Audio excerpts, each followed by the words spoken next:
Elimika na Mahasin TV, pata kujua wema wa Uislamu.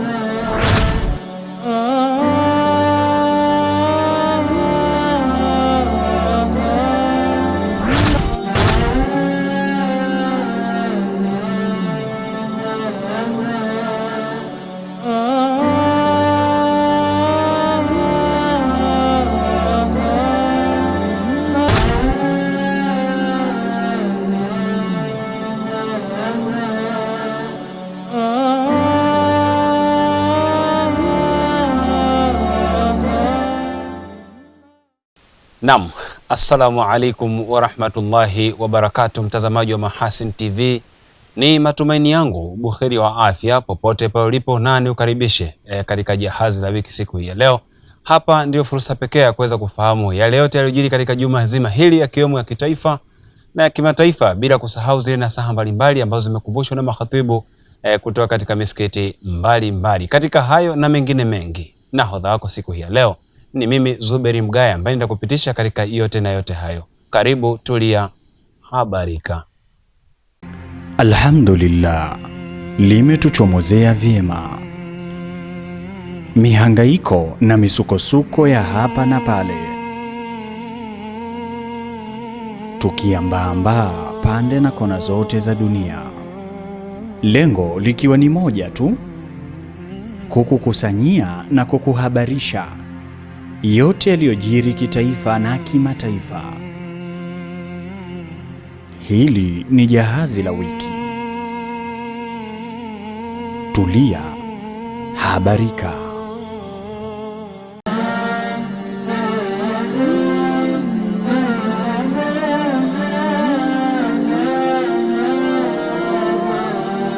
Naam, mtazamaji, tuanze safari ya jahazi la wiki tukianzia huko mkoani Tanga.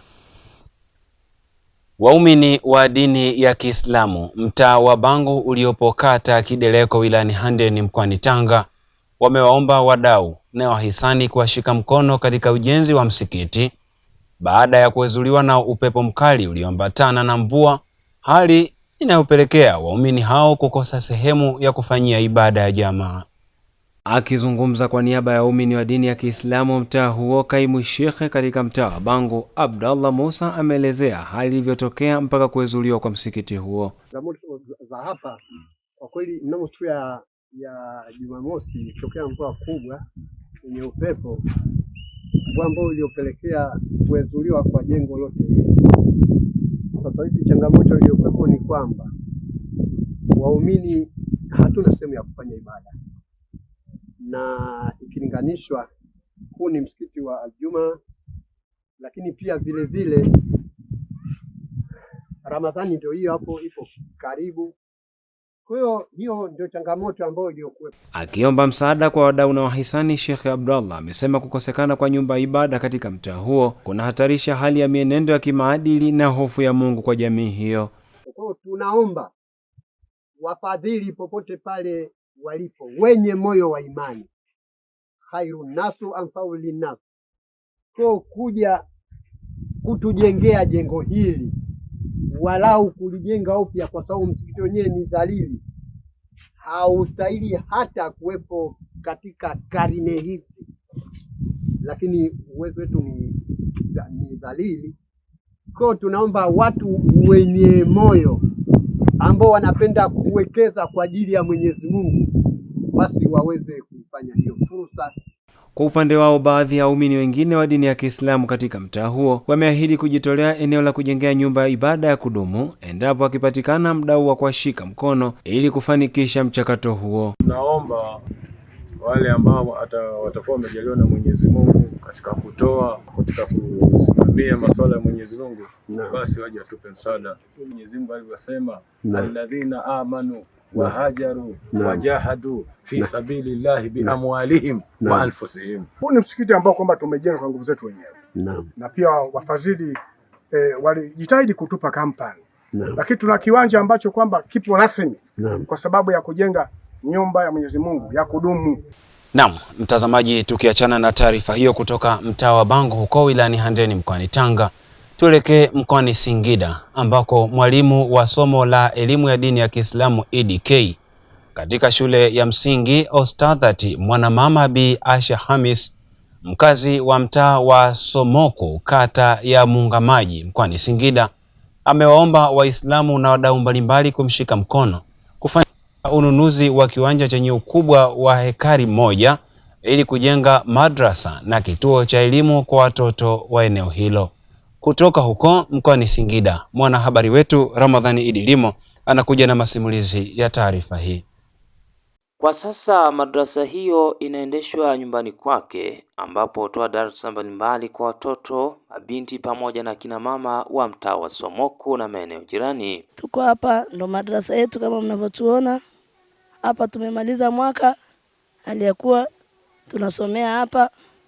Tukikutwa na mvua tunaingia ndani hapo tunabanana. Aliyekuwa tunaendelea kusoma hivi hivi. Mara nyingi tunapata shida, tunakutwa na mvua, tunajibana kusoma. Anaeleza kuwa alianza kufundisha idadi ndogo ya wanafunzi. Kadri siku zinavyokuwa zinasonga mbele, idadi ya wanafunzi iliongezeka na changamoto ya miundombinu nayo ikajitokeza. Baada ya kukutana na changamoto, nikiwa nafundisha EDK shule ya msingi, nilifika darasani hapo darasa la 7. Nataka kufundisha, kwanza kabisa nikaanza kuwauliza wanafunzi wangapi wamehifadhi juzuu ama. Hakuna hata mmoja aliyepatikana kwamba amehifadhi hata mmoja. Nikakaa muda kidogo, nikawaambia wanakuja kusoma nyumbani. Baada ya kuja kuanza kusoma wakazidi kuwa wengi, ndipo pale tulipowaita wazee wa mtaa na kuwaeleza wanafunzi wameshakuwa wengi, tunatakiwa tufunguliwe walau chuo ili waendelee kusoma kwa uhuru zaidi. Mumewe Athmani Chula, ambaye ni nguzo muhimu katika uendeshaji wa madrasa hiyo, anasema tayari umefanikiwa kupata kiwanja kinachofaa kwa ajili ya ujenzi, lakini kinahitaji kulipiwa ili kuruhusu mchakato wa ujenzi kuanza. Mpaka sasa hivi bado tunatafuta wadau watusaidie kwa ajili ya kununua ile eneo. Tukinunua ile eneo wakutusaidia, akipatikana hata mmoja wapo akisema bwana milioni 5 kitu gani bwana, mimi naleta, huyu mwenye eneo liko wapi, basi inshallah. Sambamba na hilo, juhudi mbalimbali zinaendelea kufanyika ikiwemo harambee kwa lengo la kukusanya kiasi cha shilingi milioni 5 zitakazowezesha ununuzi wa kiwanja hicho. Lengo kuu la kukusanyika hapa ni kwa ajili ya kutafuta kupata fedha ambazo zitapelekea kukomboa kiwanja hichi ambacho kinatakiwa ipatikane takribani milioni 3.5 ili kuweza kukamilisha milioni 5 tuweze kukomboa kiwanja hichi, ambacho makusudio ya kiwanja hichi ni kujenga msikiti na chuo cha madrasa ambacho kitasomwa wanafunzi wa hapa eneo hili la Somoku. Watasoma watoto wetu na kina mama pia, ili tupate elimu ya Mungu, watu wapate kumjua Mwenyezi Mungu na hatimaye tupate kuongoka kwa ujumla wetu. Ili kuunga mkono harakati za Uislamu wa Somoku, unaweza kuwasiliana ama kutuma mchango wako kupitia nambari 0684 411 124 ama 0683 514 588. Nikiripoti kutokea hapa mkoani Singida, Ramadhan Idilimo wa Mahasin TV. Naam, shukrani sana Ramadhani Idilimo kwa undani wa taarifa hiyo kutokea huko mkoani Singida. Tukielekea mkoani Katavi, hatua mbalimbali zimechukuliwa kuwarudisha katika hali ya kawaida kwa kaya 36 zilizokumbwa na athari za mafuriko katika kata ya Ikola na Isengule, halmashauri ya wilaya Tanganyika mkoani Katavi, ikiwemo ugawaji wa chakula. Kutoka studio, Rajab Shaban Matuga aituandalia taarifa ifuatayo.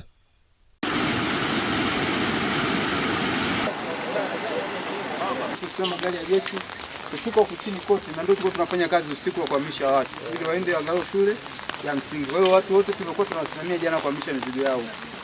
Kwa nyumba ambayo itaka jana takuwa mtu mmoja. Yeye anatoka tu anapiga hatua tata kunyumba. Kwa hapa sisi kwa ajili ya kuzuia raia wasivuke mpaka hapo taratibu zitapofanyika baadaye. Hapa ndio mwisho kabisa.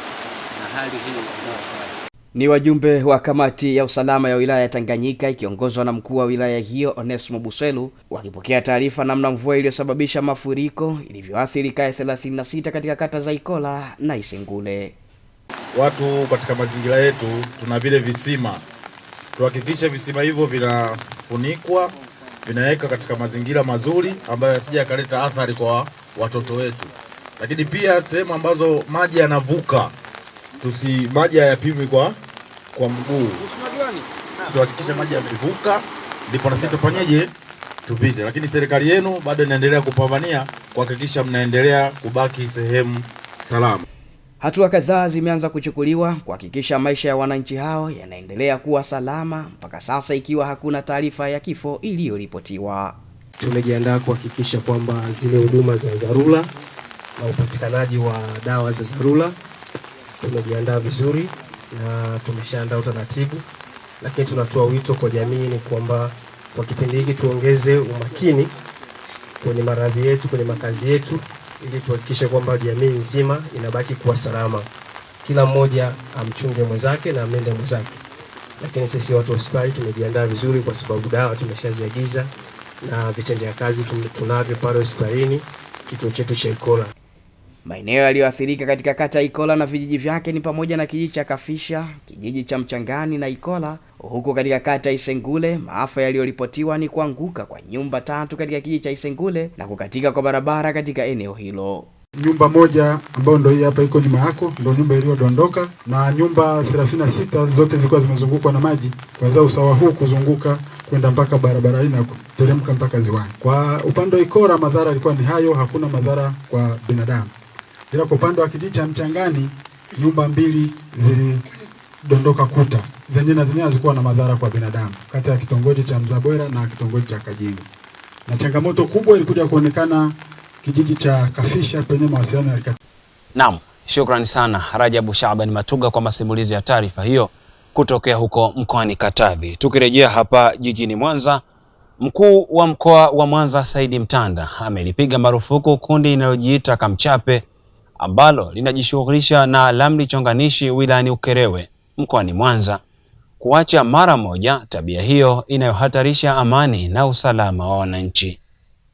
RC Mtanda ametoa onyo hilo wakati alipotembelea na kukagua maendeleo ya ujenzi wa hospitali ya wilaya ya Ukerewe na kuzungumza na wananchi wa wilaya hiyo, akisema serikali haiwezi kumruhusu mtu yeyote kufanya masuala ya ramli chonganishi katika nyumba za watu.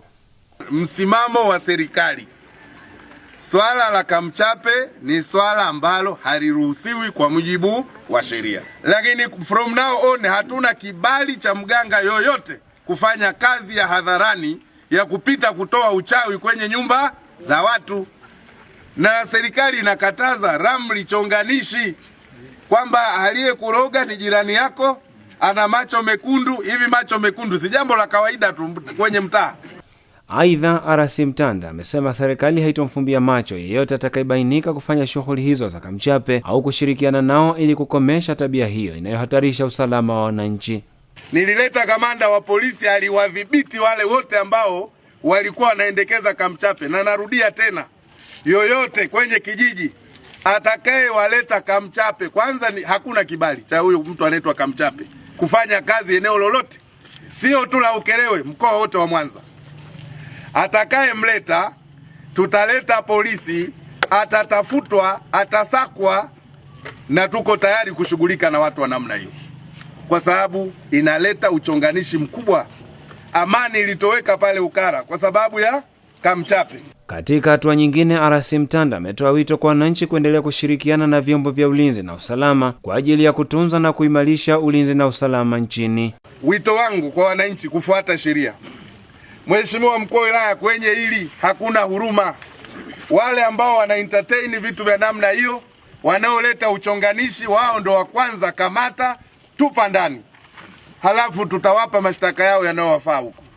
Tusipofanya hivyo, tutaendekeza. Sasa hivi habari ya mjini ni bima ya afya, wala sio Kamchape. Naam, mtazamaji, kwa taarifa hii kutoka hapa jijini Mwanza inatupa kibali mimi nayo maji kuelekea huko katika visiwa vya marashi ya karafuu na uchumi wa buluu huko kisiwani Unguja. Utafiti uliofanywa na taasisi isiyo ya kiserikali ya Rapid Assessment of Avoidable Blindness RAAB katika visiwa vya Unguja na Pemba umeonyesha tatizo la mtoto wa jicho linaongoza kusababisha upofu na uoni hafifu kwa watu wenye umri wa miaka 50 na kuendelea, ikifuatiwa na tatizo la presha ya macho. Nuhu Kasim Stima alituandalia taarifa ifuatayo.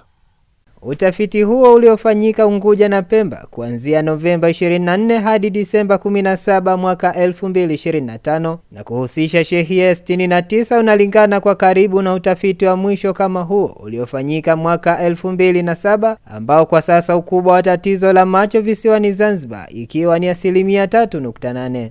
Kwa hii inamaanisha nini?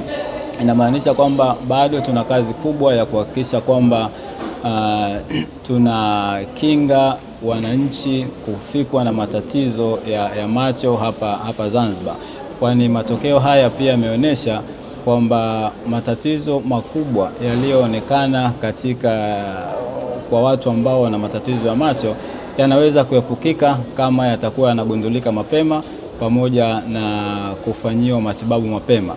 Ili kukabiliana na tatizo hilo, wito umetolewa kwa wananchi wenye umri kuanzia miaka 45.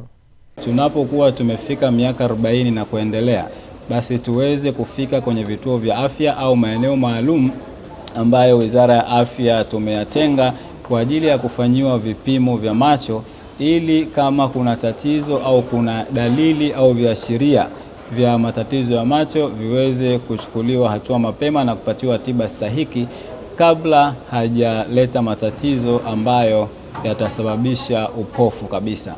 Ripoti hiyo ni mwongozo muhimu katika kuandaa sera, mikakati na mipango ya miaka ijayo kuimarisha afya ya macho visiwani Zanzibar ili kupunguza kiwango cha upofu na uoni hafifu unaoweza kuzuilika. Data hizi zitatusaidia kutuwezesha kupanga mipango mikakati juu ya utoaji wa huduma za afya ya macho ikiwemo upasuaji, screening na nyinginezo. Na pia tuna mpango wa kupanga mpango mkakati wa miaka 5 huo kwa ajili ya kutuongoza katika utoaji wetu wa huduma za afya ya macho nchini ili kusaidia wananchi na kuanzia watu wazima hadi watoto. Naam, shukrani sana Nuhu Kasim Stima kwa masimulizi ya taarifa hiyo kutokea huko kisiwani Unguja. Na kwa taarifa hiyo inatufanya kufika tamati kwa baadhi ya taarifa ambazo zimejiri katika juma zima hili kwa upande wa habari za kitaifa, na hivi sasa tunapata wasaa wa kwenda kupoza kwa sekunde chache. Tukirejea ni wasaa mwingine wa kuangalia zile nasaha mbalimbali ambazo zimekumbushwa na makhatibu kutoka katika misikiti mbalimbali. Nikusihi na nikuombe tu mtazamaji, endelea kusalia papo hapo katika runinga yako. Hii ni Mahasin TV, mimi jina langu ni Zuberi Mgaya.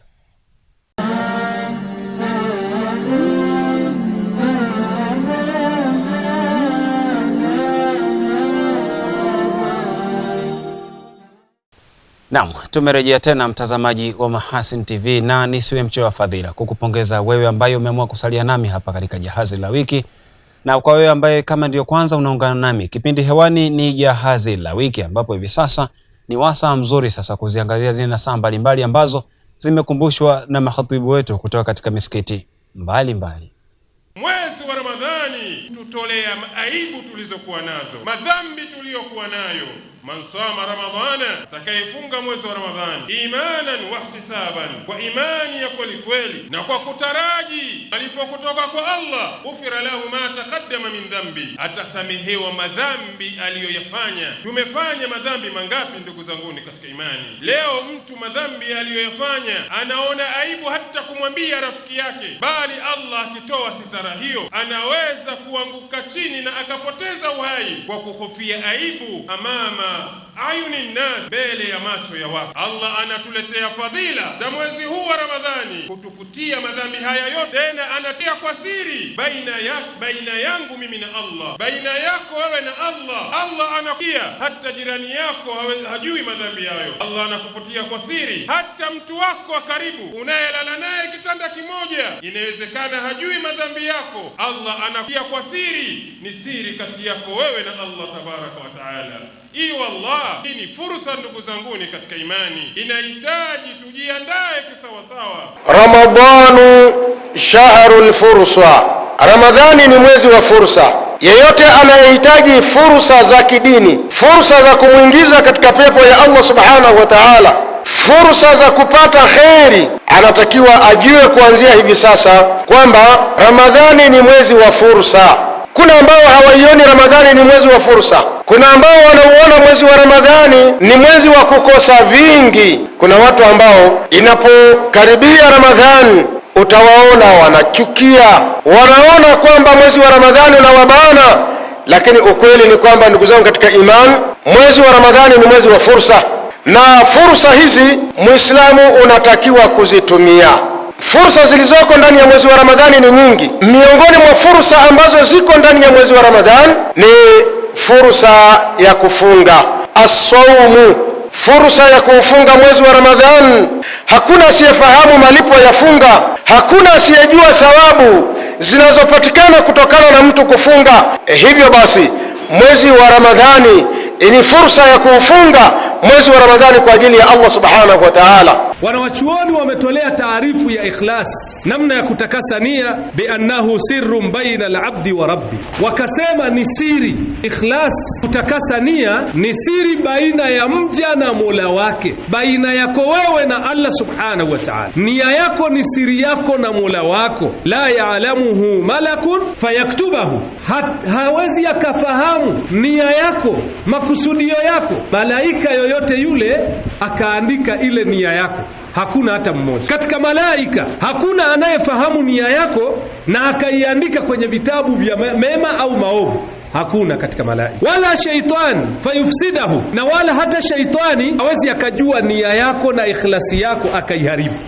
Hata shaitani hawezi kujua. Hiyo ni siri baina yako wewe na Allah subhanahu wa ta'ala. Wala insanun fayanshura, wala hakuna mwanadamu anaweza akajua siri yako au ikhlasi yako na nia yako akaitangaza kwa watu. Hakuna hata mmoja. Kwa nia yako, ikhlasi yako ni baina yako wewe na Allah subhanahu wa ta'ala. Waislam fi jamii mashariqi al-ardhi wa magharibiha, pembezoni ya ulimwengu mzima, yatarassadun wa yantadhirun shahran adhim, wanasubiri na kutazama kupata mwezi adhim, shahru Ramadan alladhi unzila fihi al-Quran, shahru as-siyam, shahru al-qiyam, shahru al-Quran, shahru al-birri wal-ihsan, mwezi wa sawm, mwezi wa qiyam, mwezi wa sadaqa, mwezi wa Quran. Wa a'zamu ما ينبغي المسلم أن يصلحه في استقبال هذا الشهر العظيم قلبه, kitu ambacho mwanadamu anahitaji zaidi kusuluhisha na kukiandaa kwenye kupokea mwezi mtukufu wa Ramadhan ni moyo, kwa sababu huu moyo ni kiungo adhim, ni kiungo ambacho ni muhimu, kama alivyosema Mtume sallallahu alayhi wasallam, ala wa inna fil jasadi mudgha idha saluha saluha al-jasadu kullu wa idha fasada fasada al-jasadu kullu ala wa huwa alqalb. Hakika kwenye kiwiliwili cha mwanadamu kuna kiungo ambacho kikitengenea basi mwili mzima unatengenea, na kikiharibika kiungo hicho basi mwili wote umeoza, umeharibika, na kiungo hicho ni moyo. Tufunge kwa kuona mwezi mtukufu wa Ramadhan, wala tuqaddimu alayhi bisawmi yawmin au yawmain, wala tusitangulie kwa kufunga kabla ya Ramadhan kwa siku mbili au siku moja, ukawa wajiuliza umeonekana au haujaonekana. Qala Rasulullah sallallahu alayhi wasallam, sumu liru'yatihi wa aftiru liru'yatihi, fungeni kwa kuonekana mwezi na mfungue kwa kuonekana mwezi. Wala tasumu yawma shak, wala tusifunge siku ya shaka, wa huwa yawmu 30 min Sha'ban, nayo ni siku ile ya tarehe 30 ya Sha'ban, siku ya shaka. Wajiuliza umeonekana au kuonekana, bali wengine wanastihza, ni mkubwa, ni wajana, ni waleo. Wala usifunge katika siku unashaka nayo, kwa sababu takuwa umemuasi mtume wa Allah subhanahu wa ta'ala. Qala alayhi salatu wassalam, man sama al-yawma alladhi yushakku fihi faqad asa Abul Qasim, asema bwana mtume sallallahu alaihi wasallam, yoyote atakayefunga siku ya shaka, hana ithbat wala hana dalili wala hajapata tamkini ya kisawasawa, yuko kwenye shaka akafunga siku kama hii, basi ujue amemuasi bwana mtume sallallahu alaihi wasallam. Katika yale ambayo ni vizingiti vya kuwafanya watu kutubia kwa Allah subhanahu wa ta'ala, ama vimekuwa ni pingamizi vya watu kutubia kwa Allah subhanahu wa ta'ala, istisgharu dhunubi wa ihtiqari, mtu kuyaona kuona madhambi ni madogo, kuyadogesha madhambi, wahtiqarihi, na kuyadharau madhambi. Taqawlul mudhnib, kama ambavyo wanavyosema wengi katika watenda madhambi, ana ma fa'altu shay'a, hakuna nilichofanya bana, kitu kidogo. Nimemdhulumu sawa, lakini si chochote. Umeiba sawa, lakini nimeiba kidogo tu bana. Muda wa swala inshallah tasali, muda si upo bado mrefu.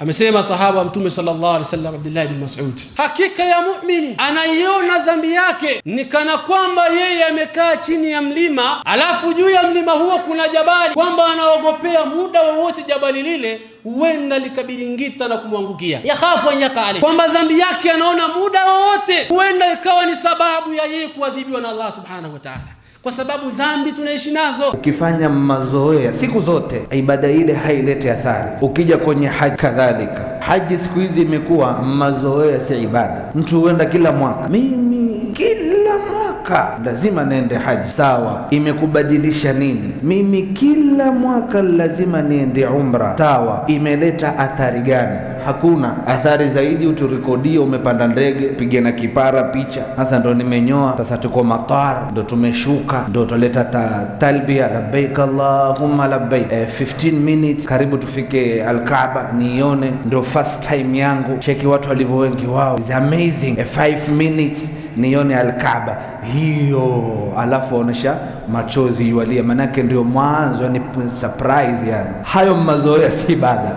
Hatutaki ibada zifanywe kwamba mazoea. Ukija kwenye Ramadhani kadhalika imekuwa mazoea, ndio utaona watu hufunga tu Ramadhani, hakuna athari inayokuja. Sasa lazima jamani tutiane imani, tuelezane Ramadhani nini. Qala ta'ala, ya ayyuhalladhina amanu, enyi ambao mmeamini, kutiba alaykumus siyam, imeandikwa juu yenu funga, yani imefaradhishwa, kama kutiba ala alladhina min qablikum, na kama ilivyofaradhishwa kabla kwa wale waliokuwa kabla yenu, la'allakum tattaquna, ili mpate kumcha Mwenyezi Mungu Subhanahu wa Ta'ala. Katika aya hii Mwenyezi Mungu Azza wa Jalla amewabagua watu wengine akawahusisha waumini peke yao kwa sababu mbili. Sababu ya kwanza ni kuwa imani ni sharti la kusihi matendo yote. Imani ni kama tahara katika sala. Sala haiwezi kusihi bila ya tahara ya kiwiliwili na nguo, na amali zote haziwezi kusihi bila ya tahara ya imani ambayo iko dhidi ya shirki na kufuru na nifaq. Ndio maana Mwenyezi Mungu Azza wa Jalla akasema, ya ayyuhalladhina amanu, ama ambao hawajaamini wanaitwa kwanza waamini, alafu ndio waitwe katika saum. Sababu ya pili ni kuwa, yani sababu ya pili kwa nini Mwenyezi Mungu Azza wa Jalla amewahusisha waumini, ni kwa kuwa wao ndio ambao watakuwa tayari kushinda na njaa na kufunga, wakaacha matamanio yao, kwa sababu wana malengo makubwa ya kuepushwa na moto wa Jahannam. Imani yao ya kuamini kwamba kuna moto na kuna pepo ndio ambayo inawafanya waone ni sahali kufunga.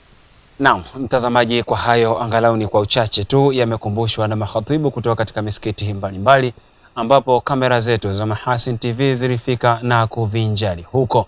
Lakini katika hayo mengi na mengi pia unaweza kuungana nasi katika kipindi chetu cha hutuba za Ijumaa. Utafaidi mengi na mengi ambayo yamezungumzwa. Kikubwa tuyazingatie yote, lakini tukumbuke pia tunaelekea katika kipindi cha mwezi mtukufu wa Ramadhani. Tunapata tena wasa wa kwenda kupoza kwa sekunde chache, na tukirejea ni wasa mwingine wa kuziangazia zile taarifa mbalimbali ambazo zimejiri katika juma zima hili kwa upande wa habari za kimataifa. Endelea kusalia papo hapo katika runinga yako. Hii ni Mahasin TV, pata kujua wema wa Uislamu. Mahasin TV, channel namba 455 katika kingamuzi cha Azam.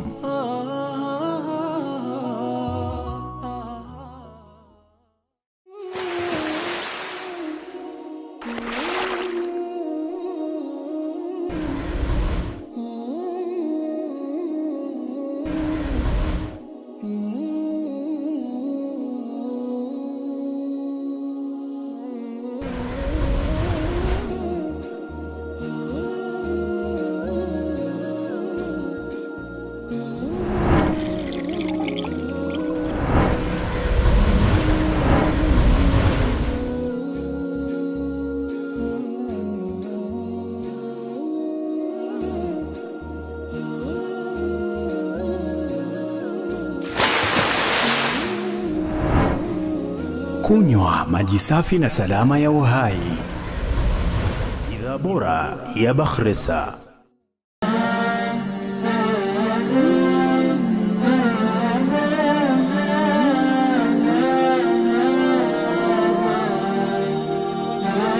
Naam, mtazamaji, tumerejea tena na nikupongeze pia kwa kuendelea kusalia papo hapo katika runinga yako, na kwa wewe ambaye ndio kwanza unaungana nami, kipindi hewani ni Jahazi la Wiki. Hivi sasa ni wasaa mzuri wa kuziangazia baadhi ya taarifa mbalimbali ambazo zimejiri katika juma zima hili kwa upande wa habari za kimataifa. Mtazamaji wa Mahasin TV, karibu kwa upande wa habari za kimataifa. Kimbunga cha tropiki cha Gezani kimepiga mji wa bandari wa Toamasina uliopo kwenye pwani ya mashariki mwa Madagascar na kuua watu wasiopungua 20 na kujeruhi wengine 33 katika jiji la pili kwa ukubwa kwenye kisiwa hicho cha bahari ya Hindi, huku mvua kali na upepo vikisababisha uharibifu mkubwa. Ofisi ya usimamizi wa maafa ya Madagascar imesema watu 33 wamejeruhiwa na wakazi wasiopungua 1500 wamehamishwa katika wilaya karibu na mji huo baada ya kimbunga kupiga eneo hilo usiku wa kuamkia Februari 11, 2026. Wakazi kadhaa wa maeneo hayo ya Toamasina wameelezea athari ya kimbunga hicho wakisema kuwa hawajawahi kuhisi upepo mkali kiasi hicho na milango ya madirisha imeharibiwa. Kwa mujibu wa ofisi ya masuala ya kibinadamu ya Umoja wa Mataifa, hicho kilikuwa kimbunga cha pili kuikumba Madagascar mwaka huu, siku 10 baada ya kimbunga cha tropiki Fitia kuua watu 14 na kusababisha zaidi ya 31,000 kuhama makazi yao. Kwingineko, takribani watu 21 wamekufa maji wakati wa boti iliyokuwa ikiwasafirisha ilipozama katika mto Nile kaskazini mwa Sudan. Jimbo la mto Nile limeripoti kuwa miili 21 imepatikana baada ya ajali hiyo ya boti, ambapo majina yaliyopoteza maisha yameorodheshwa na mamlaka husika zimetahadharisha kuwa baadhi ya abiria hadi sasa bado hawajapatikana. Boti hiyo iliyozama ilikuwa ikivuka mto kati ya vijiji vya Taiba al-Khawadi na Deim al-Qarai, licha ya kuwa chanzo cha ajali bado hakijatajwa. Watu walioshuhudia tukio hilo wamesema kuwa boti hiyo ilibeba watu 30 katika mto Nile, na mtandao wa madaktari wa Sudan umesema katika taarifa yake kuwa ni abiria 6 tu ndio walionusurika katika ajali ya boti hiyo. Mtandao wa madaktari wa Sudan umeongeza kuwa ajali hiyo ya boti imeweka wazi kulegalega kwa usafiri wa mitoni na kukosekana kwa suhula muhimu za usalama, pamoja na kutokuwepo kikamilifu kwa mamlaka husika na timu za uokoaji katika saa za mwanzo wakati wa ajali ilipotokea. Naam, mtazamaji, kwa taarifa hizo za kimataifa ambazo zimejiri katika juma zima hili zinanifanya mimi kufika tamati kwa upande wa Jahazi la Wiki siku hii ya leo, ambapo muda wote ulikuwa nami Zuberi Mgaya nilikupitisha kwa upande wa habari za kitaifa, lakini zikafuata zile nasaha mbalimbali ambazo zimekumbushwa na makhatibu kutoka katika misikiti mbalimbali. Hivi sasa tumemalizia na hizo habari za kimataifa ambazo zimejiri katika juma zima hili. Nikutakie tu wakati mwema na utazamaji mwema pia wa vipindi mbalimbali kupitia channel namba 455 katika kisimbuzi cha Azam Mahasin TV. Pata kujua wema wa Uislamu. Wabillahi taufik. Assalamu alaikum wa rahmatullahi wa barakatuh. Asante na kwa heri kwa sasa.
Kunywa maji safi na salama ya uhai.